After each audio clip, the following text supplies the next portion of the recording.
महाभारत का युद्ध समाप्त हो चुका था, किंतु उत्तरा अपने पति की मृत्यु का दोषी श्री कृष्ण को मानती हैं। महाभारत के युद्ध समाप्त होने के बाद में एक युद्ध अभी बाकी था। यह युद्ध था उस 16 साल की विधवा के आंसुओं और सर्वशक्तिमान कृष्ण के मौन के बीच।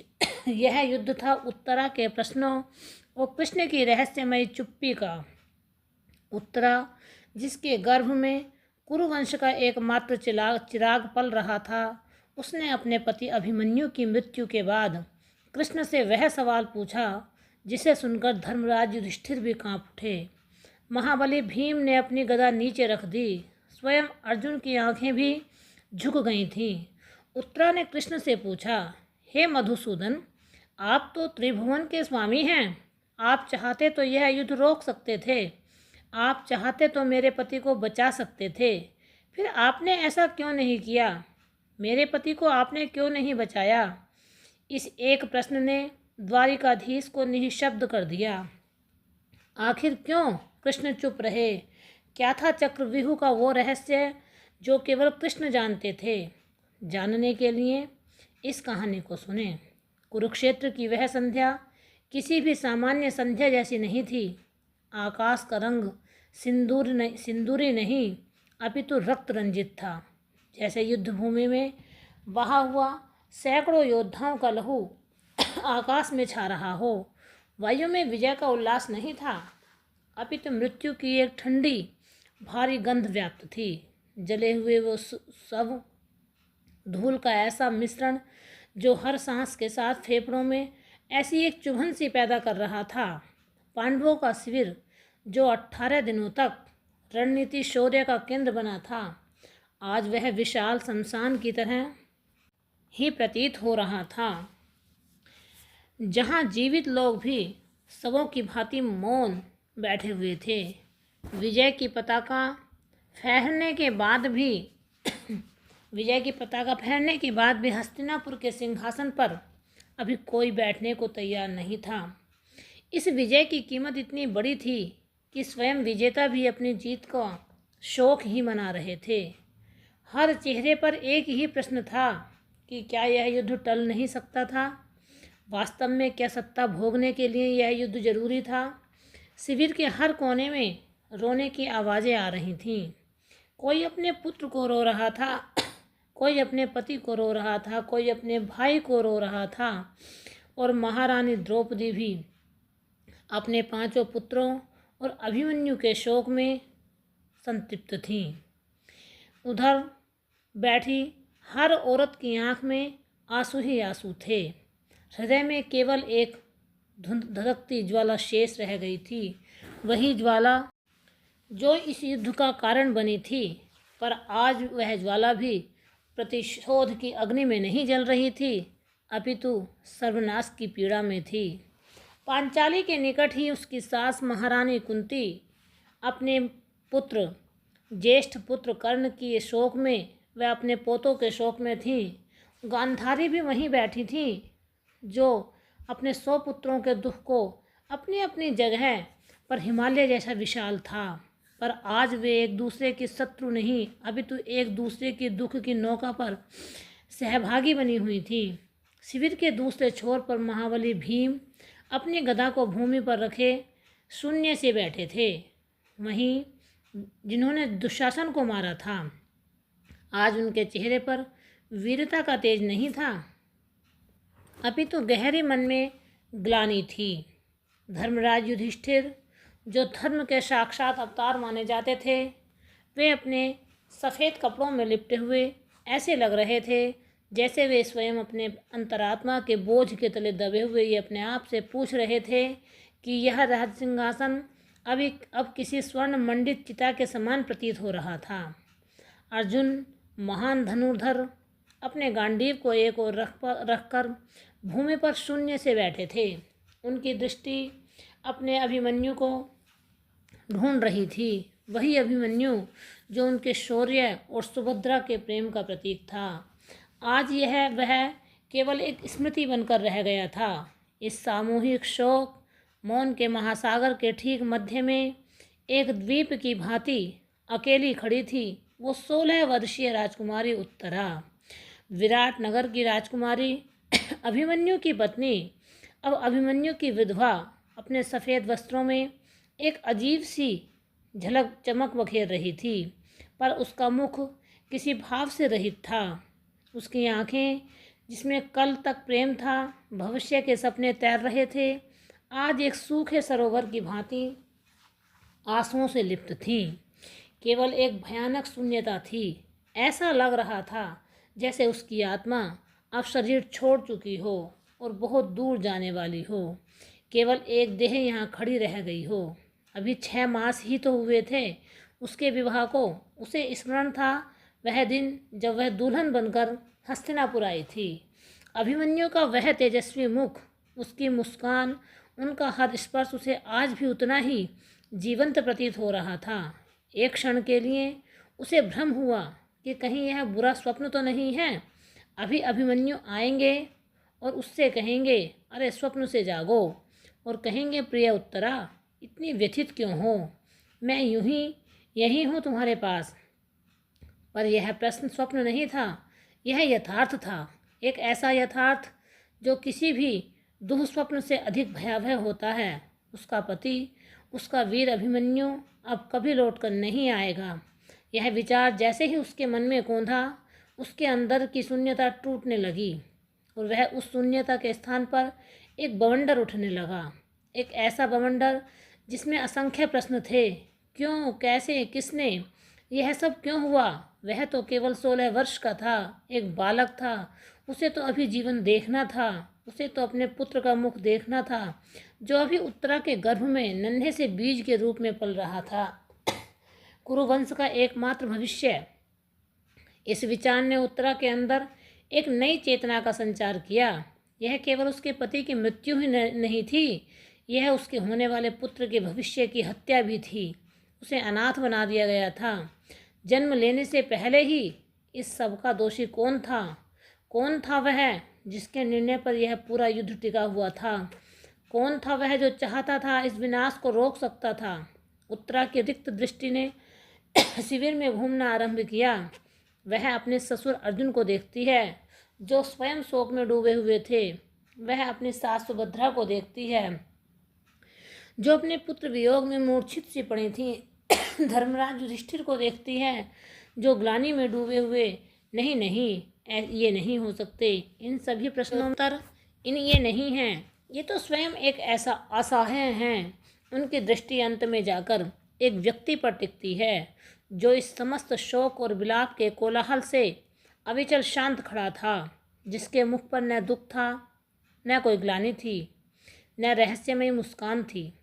वह थे देव की नंदन वासुदेव श्री कृष्ण, अर्जुन के सारथी, पांडवों के मार्गदर्शक और उत्तरा के पति के मामा। वही कृष्ण जिन्हें वह बचपन से ईश्वर के रूप में पूजती आई थी। वही कृष्ण जिसके चमत्कारों की गाथाएं सुनकर वह बड़ी हुई थी। आज वही कृष्ण उसे किसी मायावी और छलिए जैसे लग रहे थे। उनकी सारी चेतना, सारा दुख, सारा क्रोध एक ही बिंदु पर केंद्रित था, श्री कृष्ण पर। यह सब आपके कारण हुआ है। आपने ही मेरे पति को मुझसे छीना है।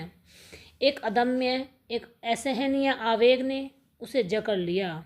उसके ठंडे पड़ चुके शरीर में जैसे किसी ने खोलता हुआ लावा भर दिया हो। उसके कदम स्वतः ही श्री कृष्ण की ओर बढ़ने लगे। शिविर में उपस्थित सभी लोगों ने उसे मौन प्रतिमा की गतिमान होते हुए देखा था।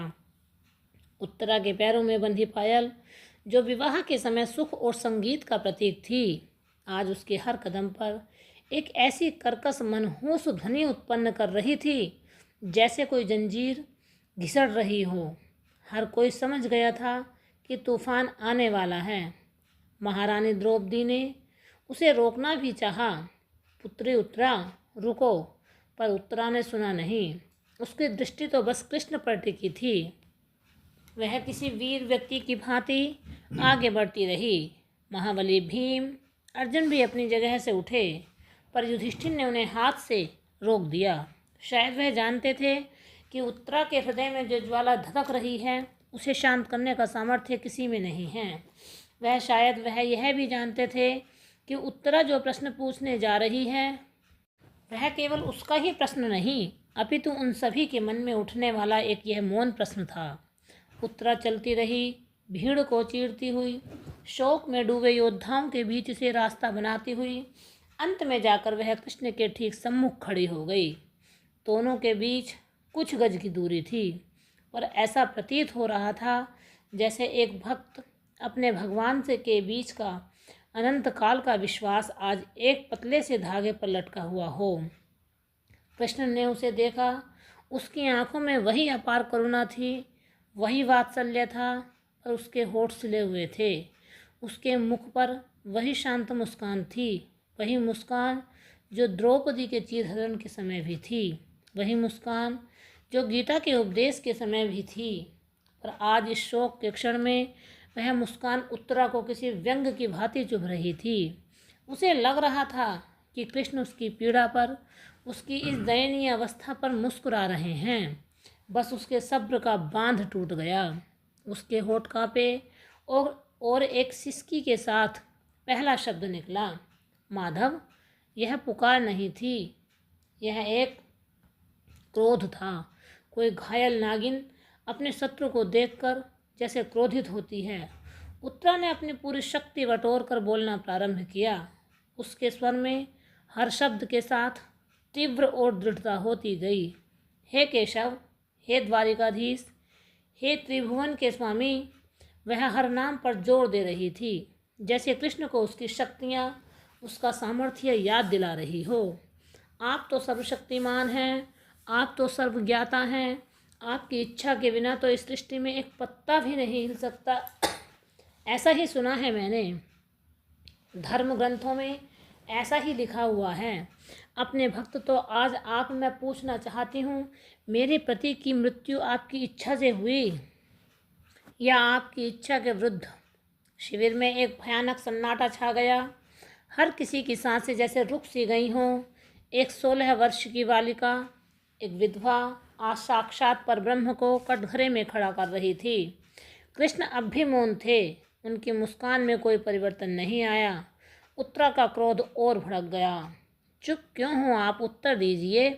यदि यह आपकी इच्छा से हुआ तो आपने ऐसा क्यों किया? क्या अपराध था मेरे पति का?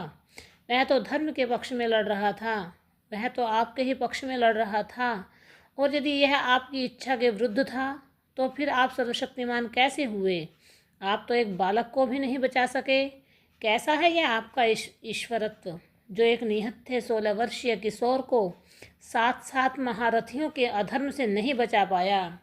उत्तरा के शब्द अब बाणों की भांति चल रहे थे, जो सीधे कृष्ण के मौन के कवच पर लग रहे थे।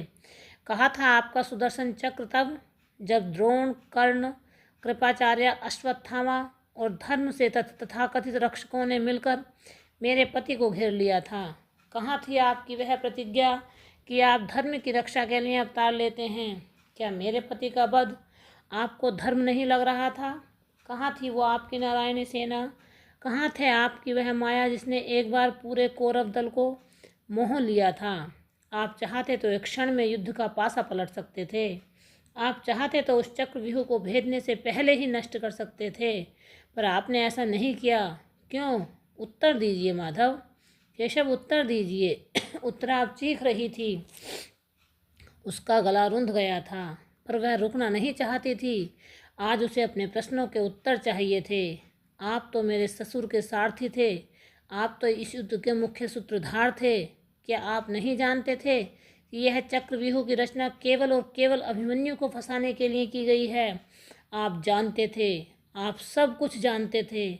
आप तो धर्मराज युधिष्ठिर को उस व्यूह में भेजने की अनुमति दी थी, यह कहकर कि यदि अभिमन्यु जाएगा तो कौरव सेना को बहुत नाश करेगा।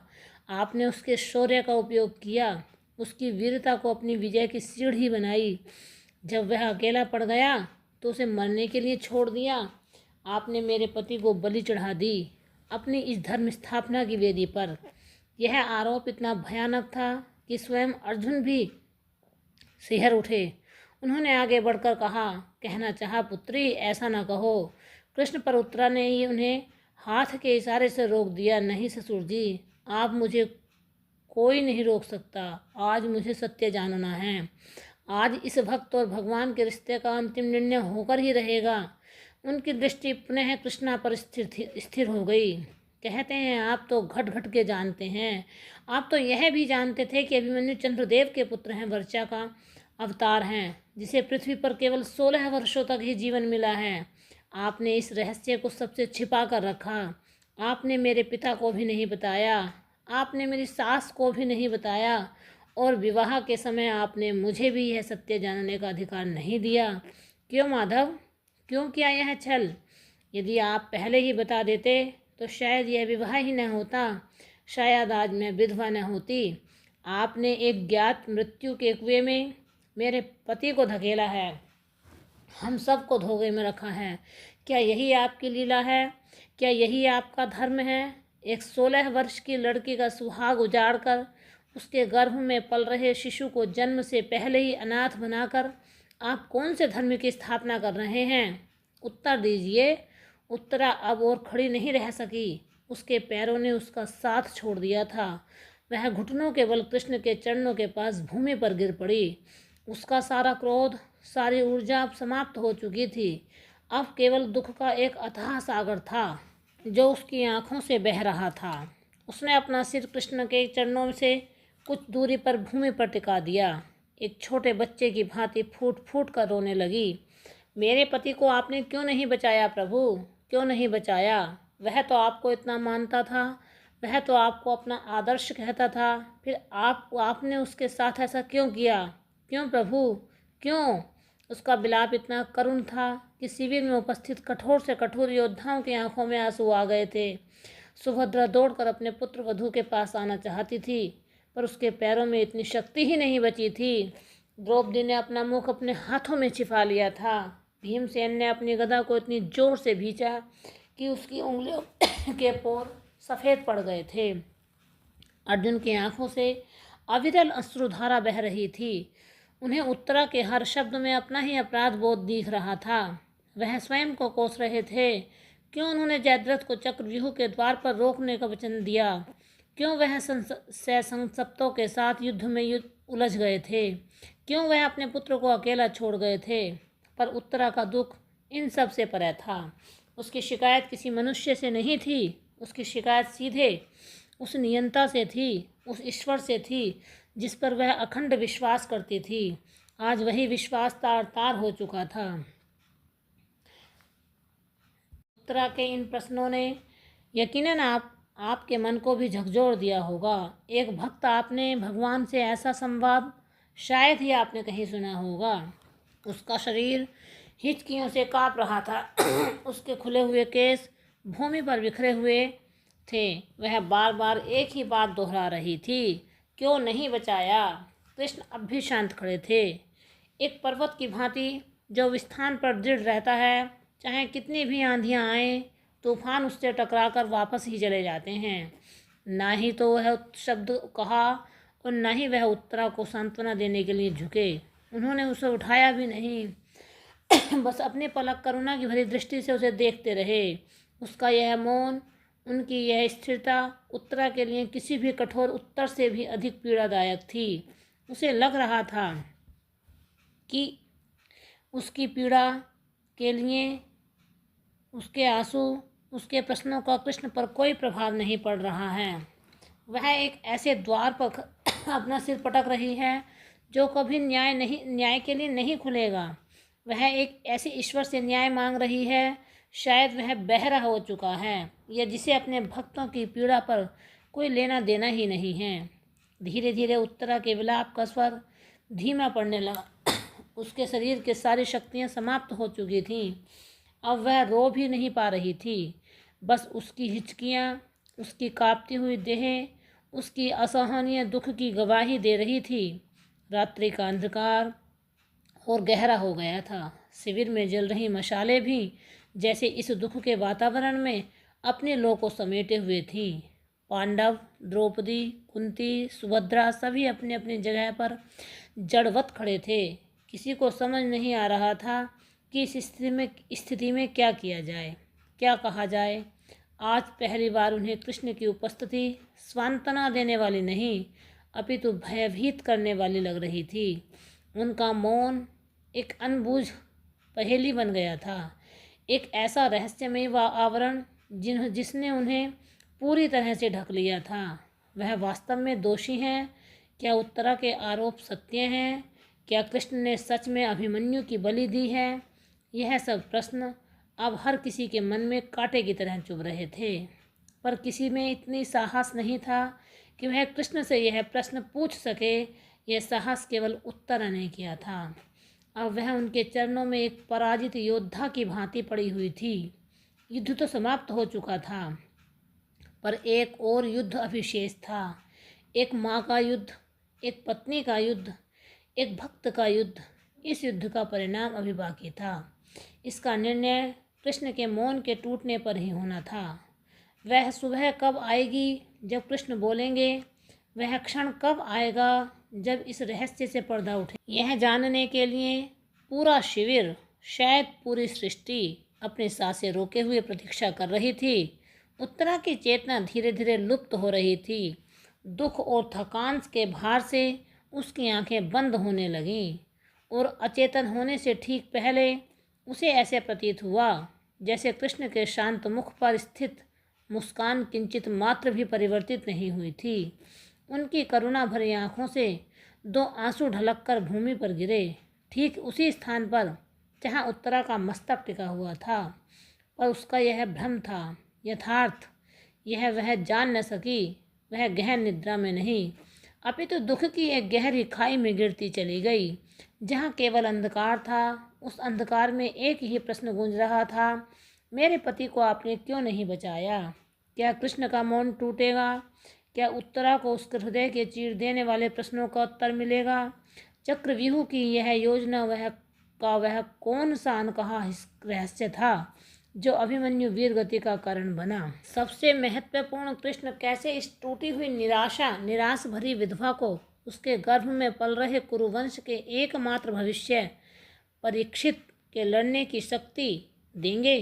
कैसे वह उसके आंसुओं के भविष्य की आशा में परिवर्तित करेंगे? रात्रि का अंधकार अपनी पूरी गहनता पर था। पांडवों का शिविर किसी विशालकाय जीव की भांति निश्चेटक पड़ा था, जो अपनी ही पीड़ा के भार तले दबकर सो गया हो। उत्तरा कृष्ण के चरणों के समीप भूमि पर अचेत पड़ी थी। उसका मुख पीला पड़ चुका था।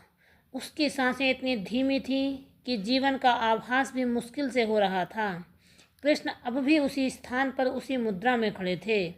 इस शाश्वत स्तंभ की भांति उसकी दृष्टि उत्तरा पर स्थिर थी। उसकी रहस्यमय मुस्कान अब भी उसके अधरों पर विराजमान थी, किंतु अब उस मुस्कान में व्यंग का लेश मात्र भी नहीं था।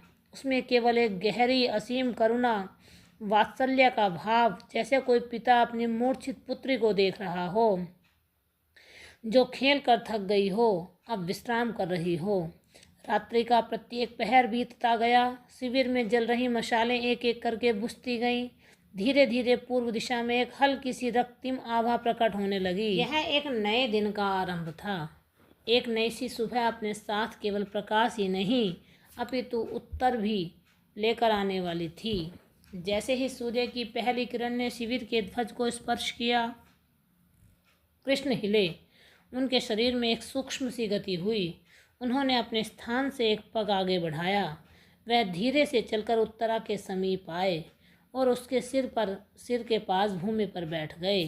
उन्होंने पहला दाहिना हाथ उठाया, वही हाथ जिसमें सुदर्शन चक्र का तेज समाया था, वही हाथ जिसमें गोवर्धन पर्वत को उठाया था, और उस हाथ को उन्होंने अत्यंत कोमलता से उत्तरा के मस्तक पर रख दिया। उसमें केवल एक पिता का स्नेह था, एक गुरु का आशीर्वाद था। कृष्ण के स्पर्श का अनुभव करते ही उत्तरा अचेत शरीर से चेतना में आ गई। उसकी पलकें कांपी। उसने धीरे से अपनी आंखें खोलीं। एक क्षण के लिए उसे समझ नहीं आया कि वह कहाँ है। उसकी दृष्टि धुंधली थी। कानों में अब भी पिछली संध्या का अपना ही करुण विलाप गूंज रहा था। फिर उसकी दृष्टि कृष्ण पर पड़ी, जो उसके ठीक सामने बैठे थे। उसकी आंखें सीधी उनकी आंखों में देख रही थीं। पिछली संध्या का सारा क्रोध, सारी पीड़ा, सारे प्रश्न एक साथ उसके मस्तिष्क में कौंध रहे थे। वह उठकर बैठ गई, कृष्ण से दूर हटने का प्रयास किया। जैसे ही उसके स्पर्श से कोई और पीड़ा हुई, उसकी आंखों में फिर अविश्वास आरोप की ज्वाला धधकने लगी। वह कहने के लिए हुई ही थी कि अधूरे प्रश्नों को फिर दोहराने के लिए, किंतु उससे पहले कि वह एक भी शब्द बोल पाती, कृष्ण ने अपना मौन तोड़ा। उनकी आवाज़ किसी बहते हुए झरने की भांति शांत, गहरी और मधुर थी। एक ऐसी आवाज़ जो हृदय की गहराइयों में उतरकर हर घाव पर मरहम लगा दे। पुत्री उत्तरा, उन्होंने कहा। इस एक संबोधन में इतना स्नेह और अपनत्व था कि उत्तरा के होठ खुले के खुले रह गए। तुम्हारा प्रत्येक प्रश्न उचित है, तुम्हारा प्रत्येक आरोप सत्य के निकट है, तुम्हारा प्रत्येक अश्रु मेरे हृदय को गंगा की सहस्त्र धाराओं की भांति वेद रहा है। तुमने जो कुछ भी कहा वह एक पत्नी का धर्म था। मैंने जो कुछ भी सुना वह एक सारथी का, एक गुरु का और तुम्हारे एक अपराधी मामा का कर्तव्य था। कृष्ण एक क्षण के लिए रुके। उन्होंने उत्तरा को अपनी भावनाओं को समेटने का अवसर दिया। तुमने पूछा कि मैंने तुम्हारे पति को क्यों नहीं बचाया। तुमने पूछा कि मेरा सुदर्शन चक्र कहाँ था। तुमने पूछा कि मैंने अपनी शक्तियों का प्रयोग क्यों नहीं किया। तुम्हारा प्रश्न सरल है पुत्री, पर इसका उत्तर इतना ही जटिल है। इस उत्तर को समझने के लिए तुम्हें एक पत्नी के दुख से ऊपर उठकर एक क्षत्राणी के धर्म को, एक आत्मा के सत्य को, एक नियति के विधान को समझना होगा। उत्तरा चुपचाप सुन रही थी। उसका क्रोध अभी शांत नहीं हुआ था, पर कृष्ण की वाणी में कुछ ऐसा था जो उसे सुनने के लिए विवश कर रहा था। अभिमन्यु केवल तुम्हारा पति या अर्जुन का पुत्र ही नहीं था उत्तरा, वह एक योद्धा था, एक क्षत्रिय था। एक क्षत्रिय के जीवन का सबसे बड़ा गौरव था, सबसे बड़ा सम्मान था। युद्ध भूमि में धर्म के लिए लड़ते हुए वीर गति को प्राप्त करना होता। उसने अपने प्राणों की आहुति धर्म की स्थापना के लिए महायज्ञ में दी है। उसने अपने शौर्य से उन 7 महारथियों को भी चकित कर दिया जो स्वयं को अजेय मानते थे। उसने स्वर्ण में अपने पूर्वजों का मस्तक गर्व से ऊंचा कर दिया। यदि मैं अपनी देवीय शक्तियों का प्रयोग करके उसे उस चक्रव्यूह से बाहर निकाल लाता तो क्या होता। वह जीवित तो रहता, पर क्या वह सम्मान से जी पाता। क्या वह स्वयं अपनी दृष्टि में उठ पाता। क्या इतिहास उसे एक वीर योद्धा के रूप में स्मरण करता, या ऐसे कायर के रूप में जिसे बचाने के लिए उसके मामा ने उसको अपनी प्रतिज्ञा तोड़नी पड़ी। नहीं उत्तरा, मैंने अभिमन्यु को मृत्यु नहीं दी। मैंने उसके यश को अमरता प्रदान की है। मैंने उसे एक क्षणिक जीवन के मोह से निकालकर अनंत काल की कीर्ति प्रदान की है। कृष्ण के शब्द धीरे धीरे उत्तरा के मन पर प्रभाव डाल रहे थे। उसे अपने पति के शौर्य पर गर्व तो था, पर एक पत्नी का हृदय एक तर्क को स्वीकार करने के लिए तैयार नहीं था। उसने कांपते हुए स्वर में कहा, किंतु वह केवल 16 वर्ष का था, वह एक बालक था। उसे इस प्रकार छल से मारना कौन सा धर्म था। कृष्ण ने एक गहरी सांस ली। तुम सत्य कहती हो पुत्री, उसका वध धर्म नहीं, अधर्म की पराकाष्ठा थी। उस अधर्म को करने वाला प्रत्येक व्यक्ति अपने कर्मों का फल भोगेगा। कोई भी इससे बच के नहीं पाएगा। किंतु अब मैं तुम्हें यह रहस्य बताता हूँ जिसके कारण यह सब होना पूर्व निश्चित था। यह रहस्य तुम्हारे प्रश्न का उत्तर है। मैंने तुम सबसे यह सत्य क्यों छिपाया। अभिमन्यु कौन है। शिविर में अब तक हलचल शुरू हो चुकी थी। पांडव, द्रौपदी, कुंती सभी दूर से इस संवाद को देख रहे थे। वो कृष्ण के निकट आने का साहस नहीं कर पा रहे थे, पर उनके कान कृष्ण के हर शब्द को पीने के लिए आतुर थे। कृष्ण ने कहना जारी रखा, बहुत समय पहले इस पृथ्वी पर धर्म की स्थापना के लिए देवताओं को अपने अंश से अवतार लेने का आदेश हुआ, तो सभी देवता सहर्ष तैयार हो गए। किंतु चंद्रदेव ने अपने प्रिय पुत्र वर्चा को पृथ्वी पर भेजने से मना कर दिया। वह अपने पुत्र से एक क्षण के लिए भी दूर नहीं रह सकते थे। उनका पुत्र मोह इतना प्रबल था कि उन्होंने ब्रह्मा जी के आदेश को भी मानने से इनकार कर दिया। तब सभी देवताओं ने उन्हें समझाया कि यह धर्म स्थापना के लिए आवश्यक है। बहुत अनुनय और विनय के पश्चात चंद्रदेव एक शर्त पर माने। उन्होंने कहा, मेरा पुत्र वर्चा पृथ्वी पर जाएगा, वह धर्म के पक्ष में लड़ेगा, असुरों का संहार करेगा और अपने शौर्य से 3 लोकों में विख्यात होगा। किंतु मैं उसे 16 वर्षों से अधिक पृथ्वी के लोक में नहीं रहने दूंगा। 16 वर्ष की आयु पूर्ण होते ही उसे मेरे पास चंद्रलोक में वापस आना होगा।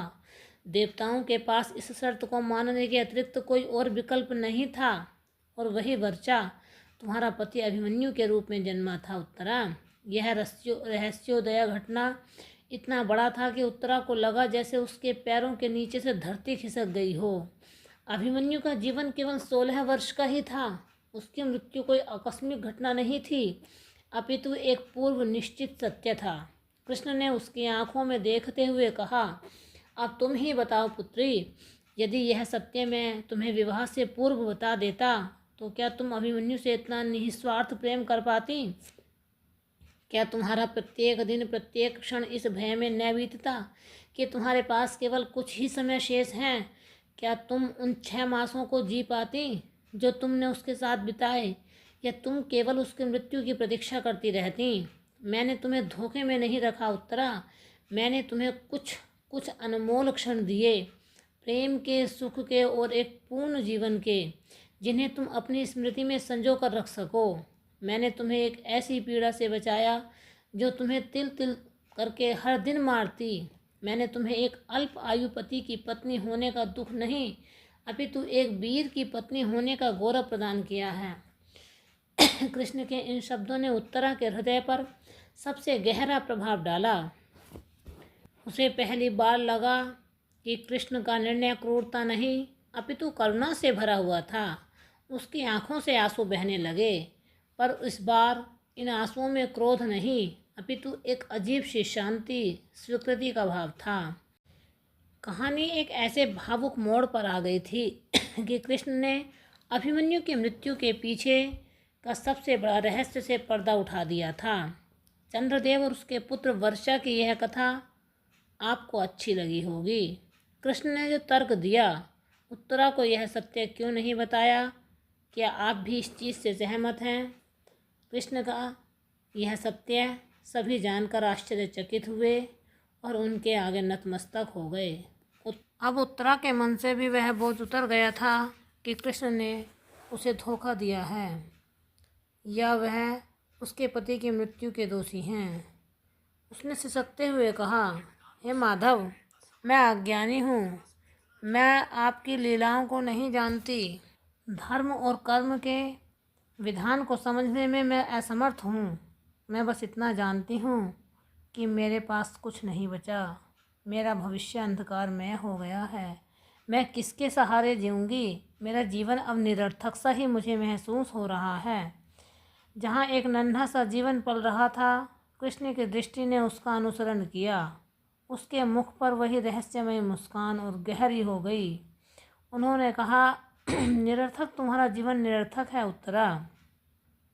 तुम ऐसा कैसे सोच सकती हो? क्या तुम भूल गई हो कि तुम केवल एक पत्नी ही नहीं, एक माँ भी हो?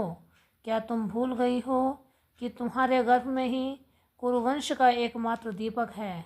इस युद्ध के विनाश के पश्चात एकमात्र आशा यदि पल रही है तो वह तुम्हारे पास है। किंतु इस आशा का क्या भविष्य है माधव?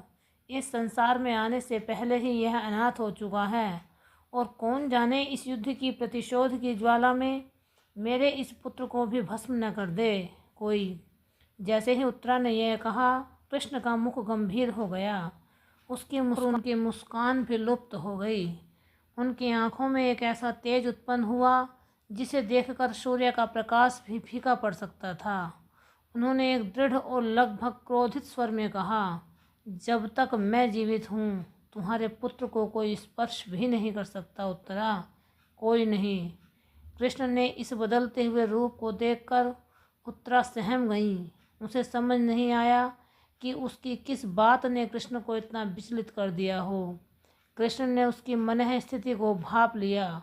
उनका स्वर फिर शांत हुआ और गंभीर हो गए।